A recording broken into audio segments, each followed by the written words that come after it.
We slow down the video, you can see the person filming backs up as the officer shakes the can of pepper spray. At this point, nearly 5 minutes in, Floyd's eyes are closed, and the crowd's pleas grow louder, including this woman who identifies herself as a Minneapolis firefighter, demanding that an officer check Floyd's pulse. He's not responsive right now, bro. No, bro, look at him. He's not responsive right now, bro. Bro, are you serious? You're going to just let him sit there with that on his head, bro? Is he breathing right now? Check his pulse. Check his pulse. Check his pulse, Tal. Tal, check his pulse. Tal, check his pulse, bro. Bro, check his pulse, bro. You bogus, bro. You bogus. Don't do drugs, bro. What is that? What do you think that is? You call what he doing okay? Get back. You call what he doing okay?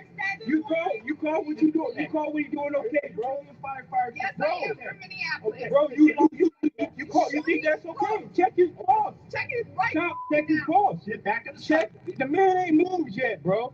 The man ain't moved yet, bro. Minneapolis.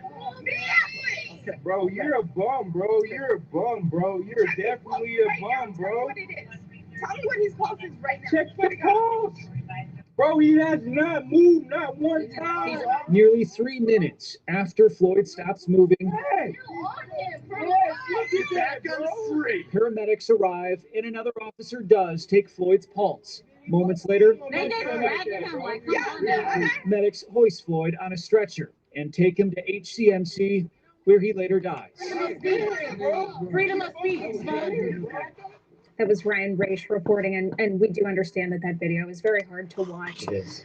We also want to let you know that it's our understanding a verdict has been reached in the state versus Derek Chauvin. We're keeping our eye on the Hennepin County courtroom. You see the seal there. It's our understanding that Derek Chauvin is in the courtroom with his attorneys. We're waiting for members of the jury and the judge to enter the courtroom as well. And we will bring you that verdict as soon as it's ready to be read. We expect between, which we're close to 4 o'clock. So about 90 minutes now, within the next 30 minutes, we're going to know something and know this verdict that they reached really in about 10 hours of deliberation. They started last night about 4 o'clock. They deliberated until about 8 o'clock. They started at 8 o'clock this morning, and just about an hour or so ago, we heard that a verdict had been reached. So let's go over to Kirsten Swanson right now. And Kirsten, I know that you are there, and you've got one of our experts with us. Yep, former prosecutor Erica McDonald is joining me now. Thank you so much here. Talk to us about, you've been in this situation. What is it like as a prosecutor, as someone who is representative of the state and of many times a victim and their family? What is it like right now waiting for this moment? You know, I would say for the prosecutor, but also for the victim's family right now, you can't imagine the tension that they feel and the weight of the world on their shoulders, especially in this case where we know the world is watching. And prosecution did a great job. They put their case together. They presented it very, very well. Both sides received a fair trial. And now you hope and trust the system and the system of justice here in America. Talk to me about your read on how long the jury took during deliberations. I mean, about 10 hours, a little bit yesterday, a little bit today. We got that notification about 2 o'clock that they were ready to read their verdict. And I should start by saying, you know, not only every time I predict something, it goes wrong. So, but I will tell you that the typical rule of thumb in a long case, and this is a long case, they started receiving evidence on March 29th, is it would take about 1 day per week of evidence. So I expect the verdict to come back tomorrow, if not Thursday. A quick verdict is usually a good sign for the prosecution. Typically what we know is, and this is coming from my 8+ years as a judge, in talking to juries afterwards, is what they do is they go back to the jury room. The very first thing they do is select a 4-person, and then usually what happens, and this isn't instructed by anybody, but this is what juries have told me they do, is they do a quick show of hands about what people's thoughts are before they start the conversations. And so my expectation is there was a quick consensus. This is a quick verdict, given the length of the trial, the amount of the evidence, the amount of witnesses that testified, and we shall see what the jury has decided. You know, you make a good point that there was so much evidence in this, the bystander testimony, the medical evidence itself. It took several days from the prosecution to present the video evidence as well. I mean, considering they deliberated for such a short amount of time, do you anticipate that they actually got into talking about any of that evidence? They sent a laptop back in the jury room with them so that they could watch those videos through. Do you think any of that actually happened? You know, I would tell you that I have complete and utter faith in our juries. I've spoken to them at the conclusion of every trial. We'd go back to the jury room to thank them for their service and to see for them how seriously they took their job. Yes, I think that they've had, but I mean, keep in mind, not only is it a lot of evidence, but they've had 3 weeks to take it all in. And while they were instructed by the judge, they can't discuss it with their other jury members, certainly within their own heads and with their own thoughts. They were thinking about that as this case went on. Yeah. Talk to us about what we're going to see after the verdict is read. Typically, what happens after they did read that decision? Sure. So the first thing that will happen is obviously, and I think this is a part that is a little bit, I always find, I can imagine doing it, but the defendant will stand up with his defense attorney. The verdict will be read as to each count. Typically, the jury would be polled, and what that means is that the judge or someone in the courtroom, typically someone else in the courtroom, will ask each and every juror, is this their true and correct verdict? So, juror number 1, is this your true and correct verdict? And they will poll all 12 jurors to make sure they affirm, in fact, in open court, in the presence of the defendant and the prosecution and the judge, that for the verdict in the Derek Chauvin murder trial expected to be announced by the court between 3:30 and 4 o'clock. It's 3:31 right now. We're going to send it back to Jackie and Paul at the anchor desk as they keep an eye on this for us. Erica, Kirsten, thank you so much for your perspective. Our breaking news coverage continues now. We continue our breaking news coverage as the jury has reached a verdict in former Minneapolis police officer Derek Chauvin's trial. Chauvin, as you know, has been on trial for the May 25th, 2020 death of George Floyd. A panel of 12 jurors, 5 men, 7 women. They have been deliberating. There are 3 charges. Chauvin is charged with second-degree unintentional murder, manslaughter, and third-degree murder in this case. We want to go over to the Hennepin County Government Center now because that is where this verdict is going to be read. That is where Alex Jokic is standing by. She's just outside. Alex, tell us about the mood there right now. So we're in the Skyway level of the Hennepin County Government Center right now. Obviously, this building is the pinnacle of this trial. This is where the trial has been taking place. But as you can see on the Skyway level, where the press conference with State Attorney General Keith Ellison will be taking place about 20 minutes after the verdict, it is extremely quiet right now. KSTP is the pool camera for this press conference with the State Attorney General. So we are the only camera crew on this level right now. It's really just us and security. And I have to tell you, there is a lot of security surrounding this building. The entire building is fortified with chain link fencing. There's National Guard troops really on all corners and all sides of this building. We had to go through quite a bit of security as well to even get in today.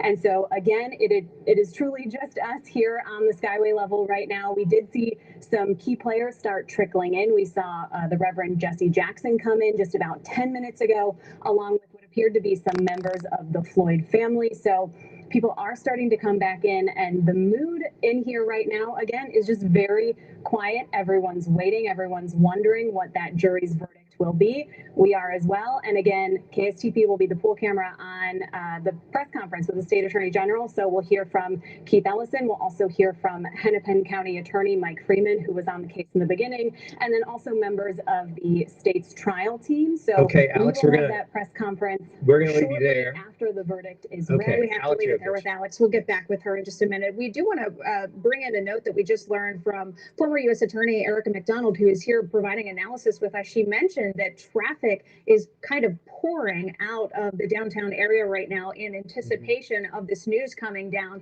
So if you have a loved one trying to make it home right now, they may be stuck in a bit of traffic, but we do understand a lot of people are trying to make their way out of the downtown area at this moment. So yeah, we look at the traffic camera right there. You can see the folks kind of headed in that direction. Let's go over to Eric Chaloux right now. He's in the newsroom. Eric has watched every minute of this trial, as well as so many of our reporters. But Eric, I know you've had kind of that first front row seat to all of this. You haven't left the cameras at all watching this trial. Jury selection starting for this last month, going for a couple of weeks until they came down with those 14 jurors. 12 ended up going into the room to begin their deliberations last night at the Hennepin County Courthouse. As you mentioned, there are 5 men, 7 women on the jury. Now, if we could, let's talk about the 3 charges that ex-Minneapolis police officer Derek Chauvin faces. You see up on the screen there, count 1, second-degree murder. Now, there are 3 elements that are very key for second degree murder. But I should point this out. This is coming right out of the instructions that were read to the jury. It is not necessary for the state to prove the defendant had an intent to kill George Floyd, but it must prove that the defendant committed or attempted to commit the underlying felony of assault in the 3rd degree, quite often called the felony murder rule. Now, assault can be defined as unwanted touching by another individual. Now, as you see it right there, and this one is unintentional.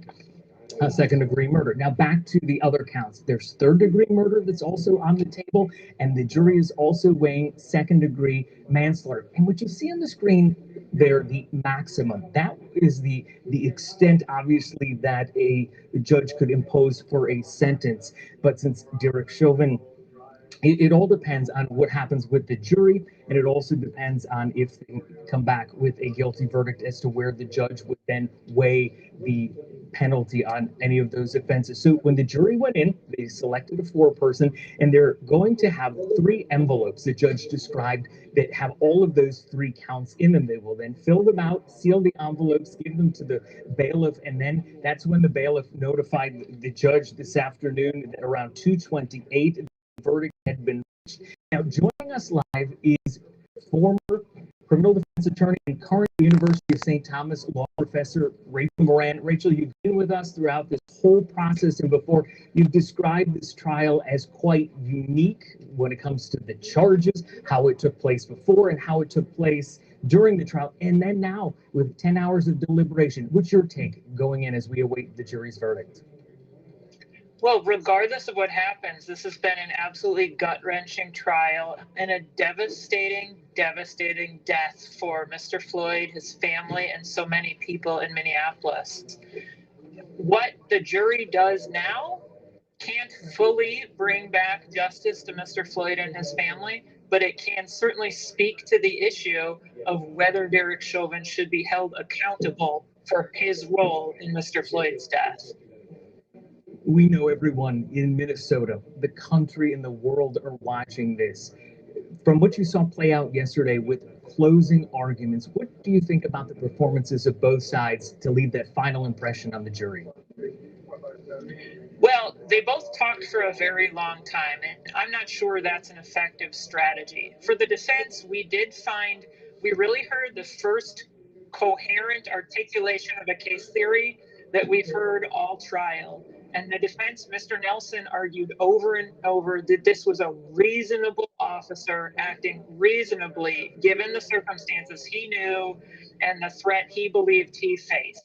Whether the jury buys that, we don't know, but at least that was a coherent articulation of what their theory of the case is. Rachel Moran at St. Thomas, thank you for staying with us, and stay close as we get close to that verdict being read. We'll send it back to you guys in the studio. Okay, Eric, you stand by as well. I'm sure we'll be back with you in a moment. In the meantime, we want to move toward the Hennepin County Government Center. That is where Ryan Raish is right now. And Ryan, we see the crowd there behind you. We've got a shot from Chopper 5 that's just above you. Tell us about the crowd right there as they wait. Yeah, so we just pulled up. I will say downtown is kind of in a gridlock mode right now. People are getting out in their cars. But here, let's get a look at the lay of the land here. Just outside the courthouse, this is the government center. You can see a large crowd gathering. They were reading a poem just a moment ago. People are carrying signs. Certainly media from all over the globe, along with protesters and activists starting to gather here. There's a man with a speaker up there. We think that's where they may play the verdict once that comes down. But right now, you can see signs, people gathering, and this is unlike a downtown you are used to. If you've been around the last couple of weeks downtown, it is a fortress. Buildings are boarded up, government facilities boarded up, locked down, businesses boarded up all around downtown. We just also heard the Hennepin County Government Center. Everyone has gone home for the day. Anecdotally, I was talking to people as we were walking up here, hearing also that businesses are shut down for the remainder of the day, just in anticipation of the verdict and what may come with that, as we all here are on pins and needles as we wait for the verdict. Guys, back to you. Eric, let me ask you about the area that where you are. I know that it's almost like a designated area where people are meeting. You're just outside the government center there. Yeah, Paul, so let me show you. We'll turn around. I'll just kind of give you a full view here. Right on this side, and you can see some members of the National Guard. That's the courthouse. So we're here in the Commons area. This is where people have been gathering throughout the trial. A lot of protests start right here. Yesterday, you may remember that protest. They went around the full block. It started right here. So this is kind of ground zero for these folks all trial long. Ryan, if you can hear us, can you kind of explain to us, since you got there, how much has the crowd started to build? Is it growing rapidly? Yeah, so we just got here about 10, 15 minutes ago, and I heard you guys talking about the traffic earlier. It does appear that people are just trying to get out from downtown, so it's kind of hard to get down here. Certainly in the last few minutes, people are gathering. They know that verdict is scheduled to be announced here or read between 3:30 and 4 o'clock. So the energy is growing. Certainly, as we talked about, the anxiety that is growing as well as everyone waits to hear this verdict. Ryan Raich there. You know, we've got our eyes all over the city right now. Ryan Raich there at the Hennepin County Government Center. On the other hand, you can see 38th and Chicago. Yeah, this crowd has significantly grown since we first started looking at this around 3 o'clock this afternoon. Our reporter Kirsten Swanson spent the day here talking with people, kind of getting the mood for what people were hoping for to hear from the jury today. And you can see that many people are, praying, many people just standing, kind of taking in the scene on this very emotional day for our city and for the family of George Floyd and everyone involved in this. This is the day that we've been waiting to hear this verdict. The verdict has been reached. Any minute we're going to hear it. But in the meantime, let's take another look at the charges that the jury is actually weighing against Derek Chauvin. Here are the maximum sentences for each count under Minnesota sentencing guidelines. For second-degree murder, it is 40 years. Third-degree murder is 25 years. Second-degree manslaughter, it's a maximum of 10 years. Now, under Minnesota sentencing guidelines for a person with no criminal history, each murder charge carries a presumptive sentence of 12 and a half years in prison. Manslaughter has a presumptive sentence of 4 years. Now, we can tell you that the state has asked for a sentence greater than the guideline range. The jury does have to find aggravating factors in order to do that, and Judge Cahill will make that decision and would sentence Chauvin at a later date on all of this. But Chauvin could be convicted of all of these charges, some or none. The case comes down to two key questions: whether Chauvin caused Floyd's death and whether his actions were reasonable. And each charge requires a different element of proof as to Chauvin's state of mind. We were just looking at that live shot of 38th in Chicago where so many people are gathered now. We want to send it over to Kirsten Swanson now. She spent the day talking with people there. Kirsten, I understand we will speak with former U.S. Attorney Erica McDonald in just a second, but can you just, for the viewers at home, describe what the mood was like there today among the people you spoke with? It was one of a lot of anxiety. And a little bit of frustration also, because I think an important note here in speaking with people in the community, people who live in this area, people in the Black community in Minneapolis and in Minnesota, this verdict is extremely important, but this is a starting point. Yeah, so this is the interesting thing about what this is going to mean. And I think I don't know if I've shared this with folks or not, but this either way this goes is going to be a reckoning of some sort. And so the for a lot of folks, particularly folks who are allies with Black folks themselves, really have a question about the moral integrity of our judicial systems, of our policing systems. And so this case certainly will set the tone for what comes next. And so a guilty verdict will certainly set the tone, but that will increase people's uh, uh, it will increase people's desire to make sure that the system is just, and so it will be a vindication of those things.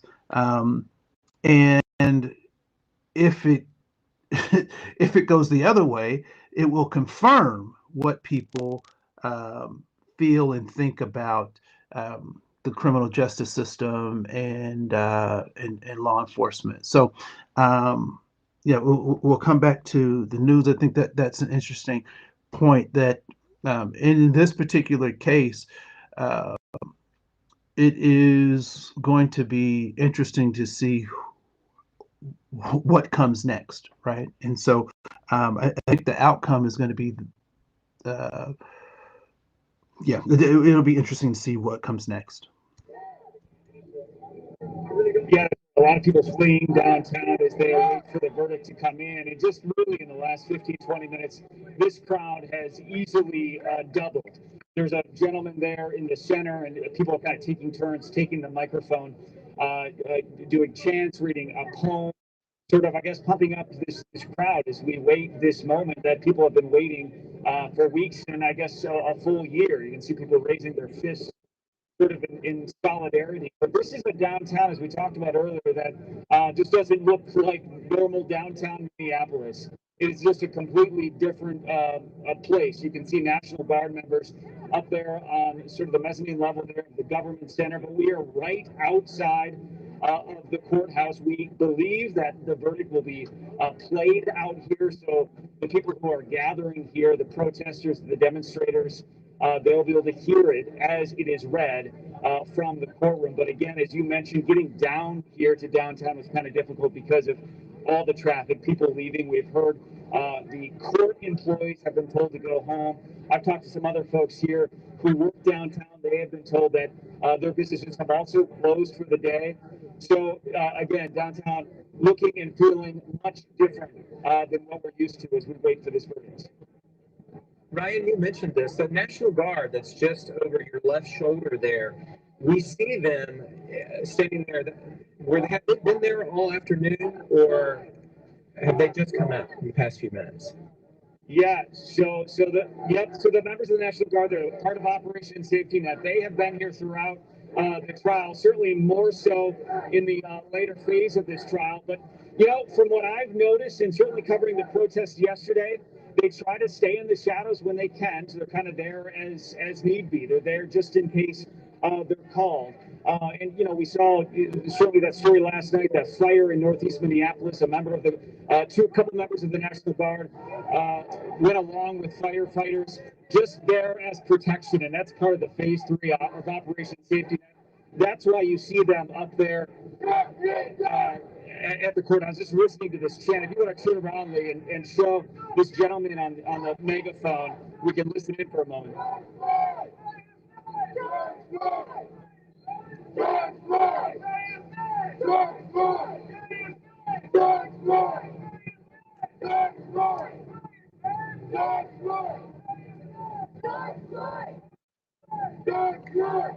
So you can see, guys, the energy here building, the crowd growing just as the minutes go by as we wait for that verdict to be read. Okay, Ryan Raich there at the Hennepin County Government Center. And you know, Jackie, as we watched this trial online and on television, one of the people that the jury did not hear from during this trial was Derek Chauvin himself. He decided to invoke his Fifth Amendment right not to testify. This is what he told the judge. I have repeatedly advised you that this is your decision and your decision alone, right? Correct. I have advised you, and we have gone back and forth on the matter. Kind of an understatement, right? Yes, sir. But after last night, we had some further discussion, agreed? Correct. And have you made a decision today whether you intend to testify or whether you intend to invoke your Fifth Amendment. I will invoke my Fifth Amendment privilege today. Does anyone promise anything or threaten you in any way to keep you from testifying? No promise, Your Honor. That was a key moment in the trial, and we want to bring in one of our legal experts, Rachel Moran, University of St. Thomas law professor. Were you surprised at the decision for the defense to not have Derek Chauvin take the stand? I was not at all. I would have been surprised if he had testified. And Rachel, let me ask you this: when he takes that Fifth Amendment, it's one of the first times that the jurors actually even heard his voice and really saw much of his face right there. Do you think these are moments that the jurors really remember as they're going through all of this?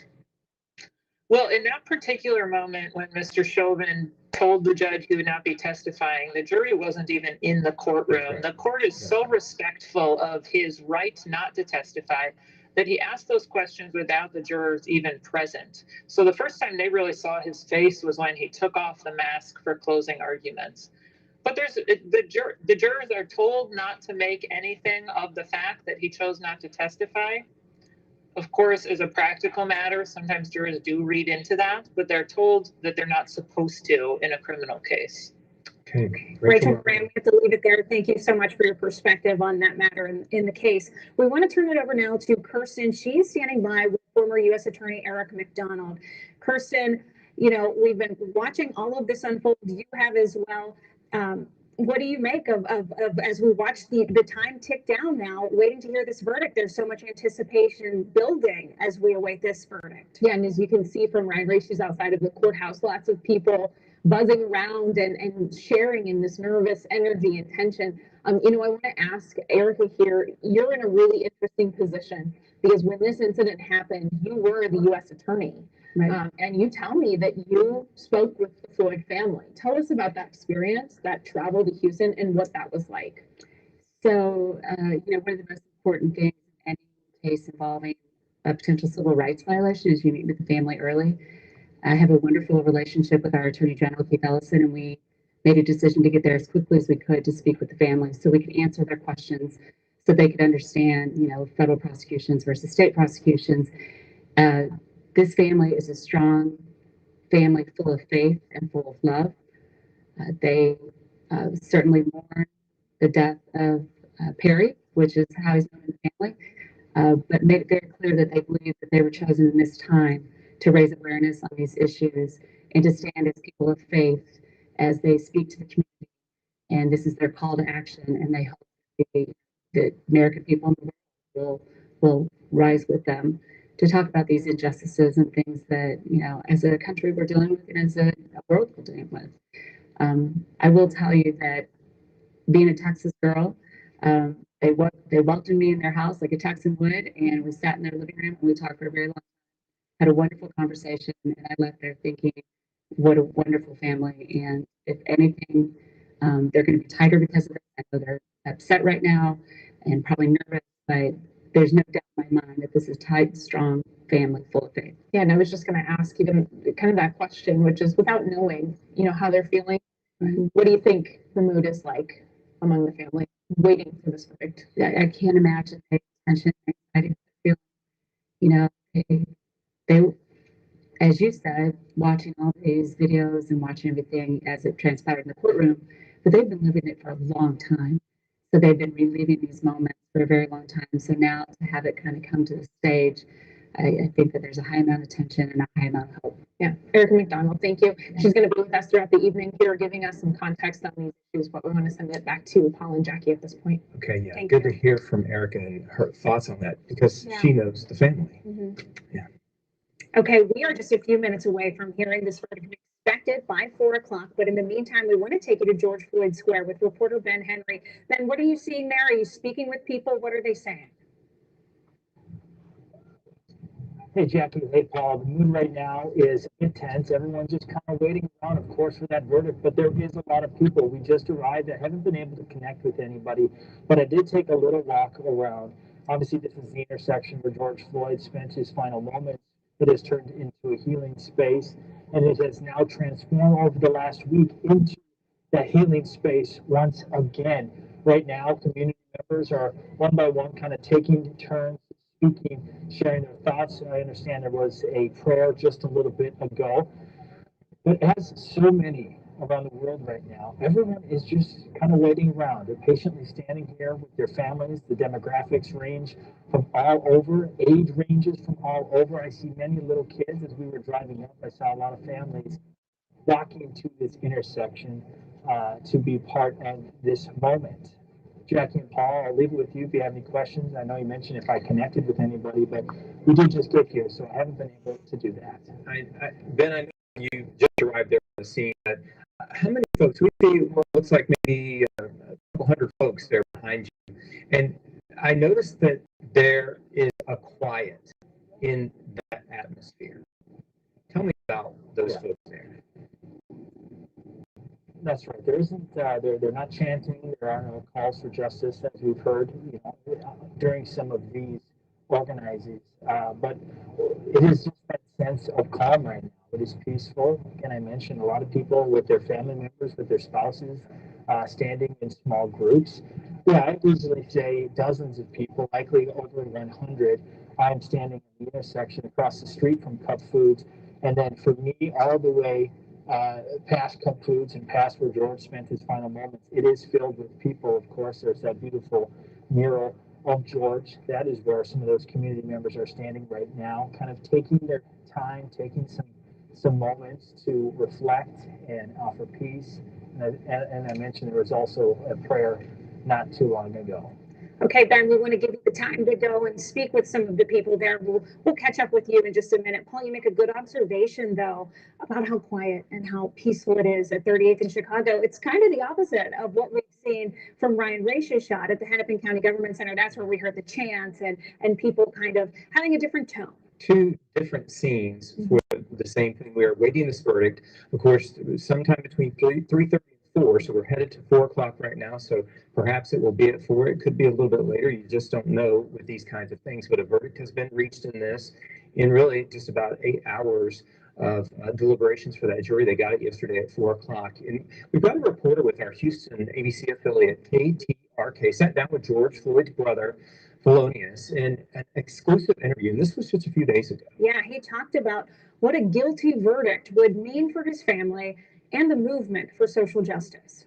People all across the world, they reach out and ask me questions every day, and they all tell me different things like, you will get justice for your brother. And they're all optimistic just like me. I think we will get justice. My biggest thing, what I always run across my mind, Minnesota, they have to get this right.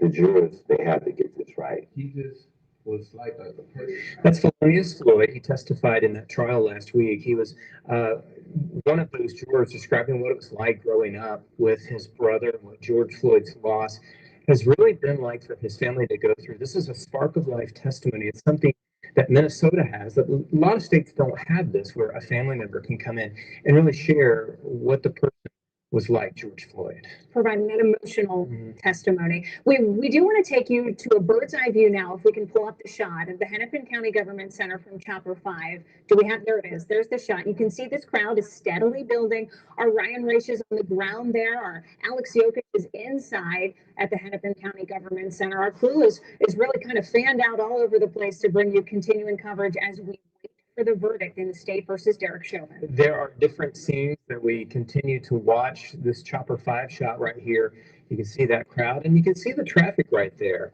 Erica McDonald, who is with us, just told us that she saw traffic heading out of town, and we saw that on some of our traffic cams.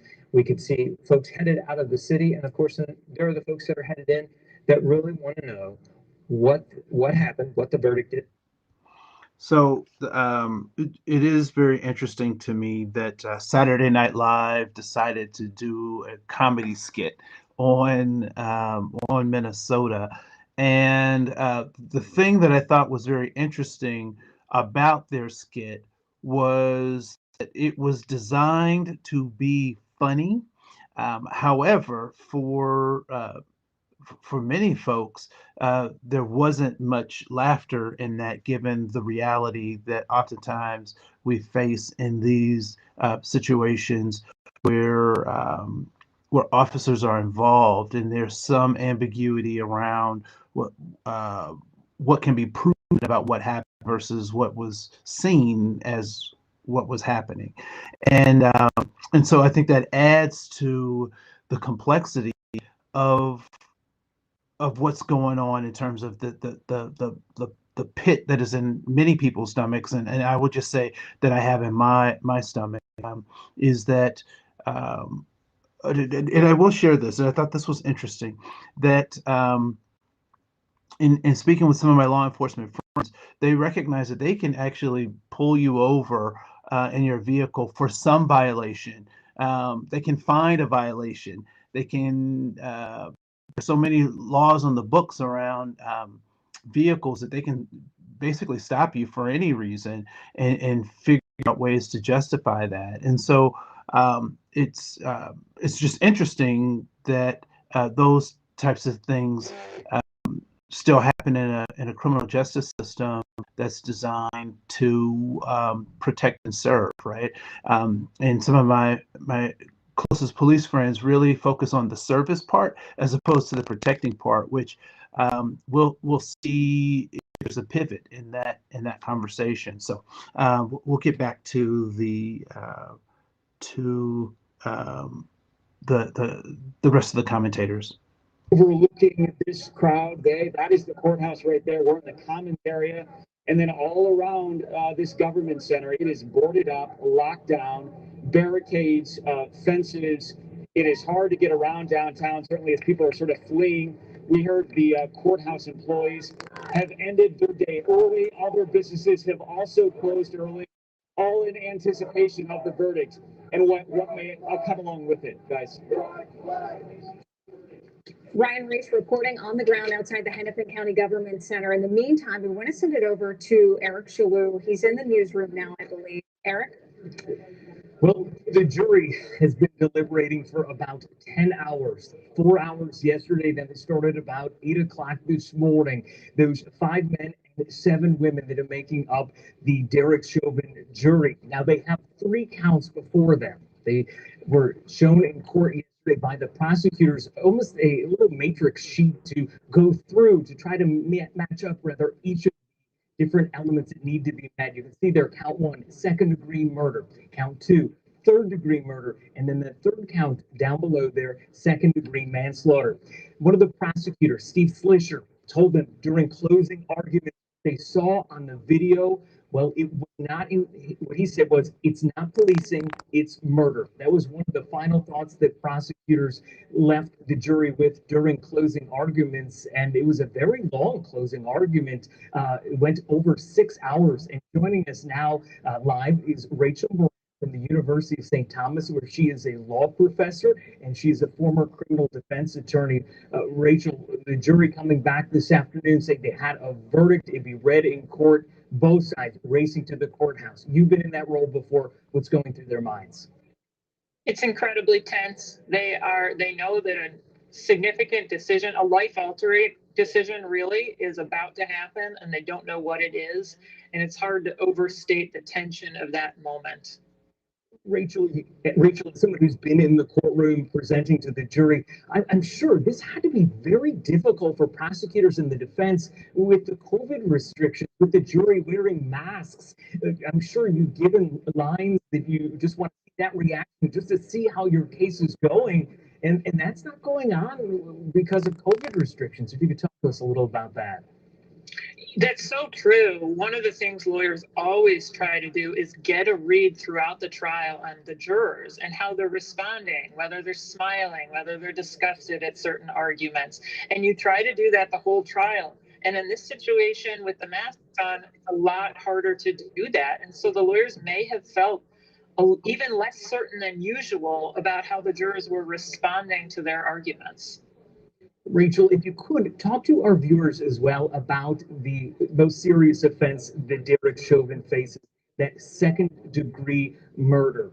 Now, there's something that came up about intent. If you could talk to us about that specifically, a key element for the jury to decide.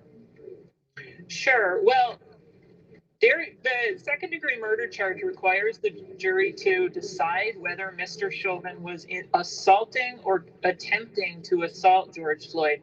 And the question about that is really, did Derek Chauvin know he was using force beyond what a reasonable officer would use? Rachel, Eric Rachel, we're going to cut you off and go right to the Yeah, courtroom. we gotta go listen in now To the verdict.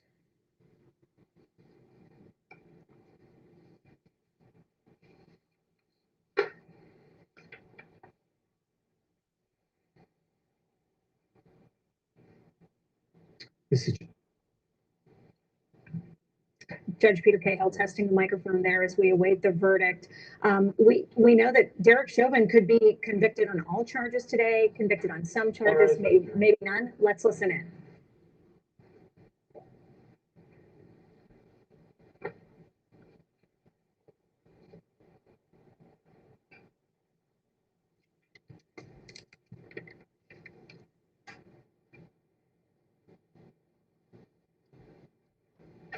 All right, please be seated. Members of the jury, I understand you have a verdict.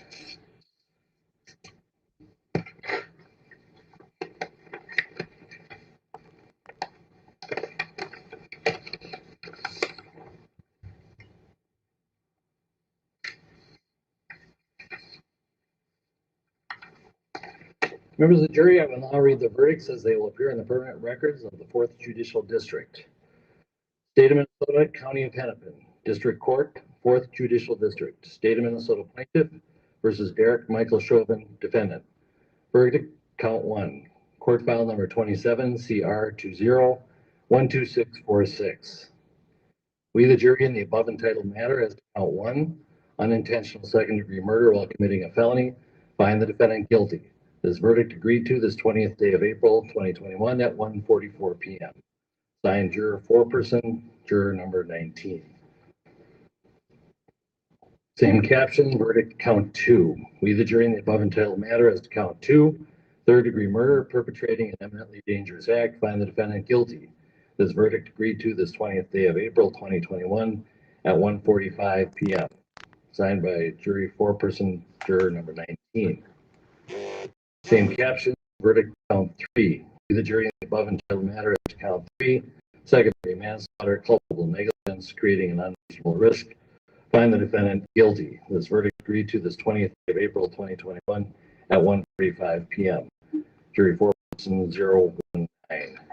Members of the jury, I'm now going to ask you individually if these are your true and correct verdicts. Please respond yes or no. Juror number 2, are these your true and correct verdicts? Yes. Juror number 9, are these your true and correct verdicts? Yes. Juror number 19, are these your true and correct verdicts? Yes. Juror number 27, are these your true and correct verdicts? Yes. Juror number 44, are these your true and correct verdicts? Yes. Juror number 52, are these your true and correct verdicts? Yes. Juror number 55, are these your true and correct verdicts? Yes. Juror number 79, are these your true and correct verdicts? Yes. Juror number 85, are these your true and correct verdicts? Yes. Juror number 89, are these your true and correct verdicts? Yes. Juror number 91, are these your true and correct verdicts? Yes. Juror number 92, are these your true and correct verdicts? Yes. Are these your verdicts, so say you one, so say you all? Yes. Members of the jury, I find that the verdicts as read reflect the will of the jury and will be filed accordingly. I have to thank you on behalf of the people of the state of Minnesota for not only jury service, but heavy-duty jury service. What I'm going to ask you to do now is to follow the deputy back into your usual room, and I will join you in a few minutes to answer questions and to advise you further. So all rise for the jury.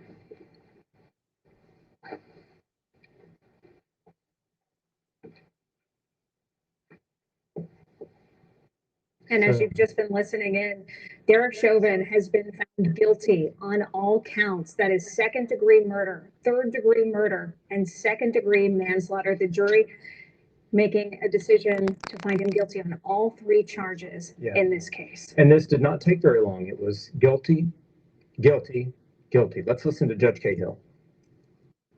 Court will issue findings on the Blakely factors, the factual findings.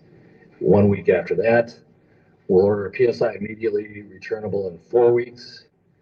And we will also have a briefing on after PSI 6 weeks from now, and then 8 weeks from now, we will have sentencing.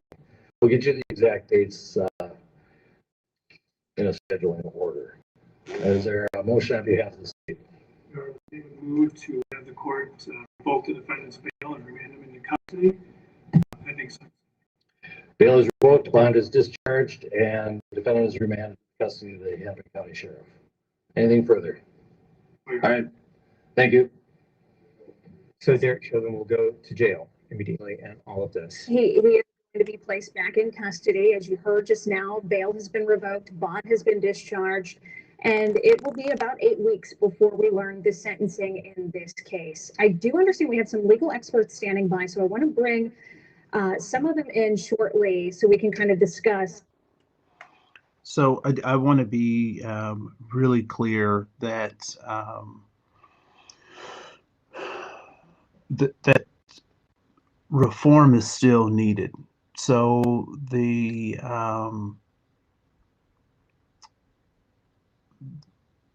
I don't know of anyone who can take too much joy out of this, given that a man's life is lost and another man's life will also be destroyed.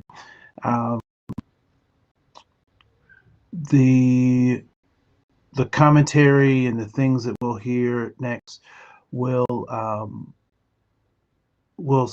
again set the tone for what happens next, and it's clear that there will be a need for reform, and it's a tough spot to be in. It is interesting to see how the system works in some places and seems to not work in other places, and under certain circumstances and not other circumstances. So let's just hear what folks have to say. Yes. What was that one? Just justice being served, and that my fellow sisters and brothers are seeing their lives matter. Black lives matter. Thank you guys so much. We really appreciate your time, okay? I just want to show you the scene here right outside the courthouse. Again, they erupted in cheers 3 times in a row, waving signs. It was even hard to hear out here as the people were just cheering and chanting as the verdict was read out loud. This is a moment a long time in the making. In fact, it's kind of cleared out a little bit here in the commentary. We're sort of walking around, seeing where everyone is going. But as we mentioned earlier, downtown is really a fortress. A lot of people cleared out early, and now people are starting to march around. We're going to keep going around here, see what else we can find. Yeah, Ryan mentioned that. Folks have headed out of that area and they're going into the streets. We've got Chopper 5 above the scene as folks begin to go around the streets of downtown Minneapolis. Of course, this verdict coming down, guilty, guilty, guilty on all counts. And now we want to send it over to Ben Henry. He is at 38th in Chicago, where George Floyd died. That's where people have been praying and kind of staying quiet. I want to check in and see what the mood is there. Ben, have you spoke with people? What are they saying to you after hearing this guilty verdict?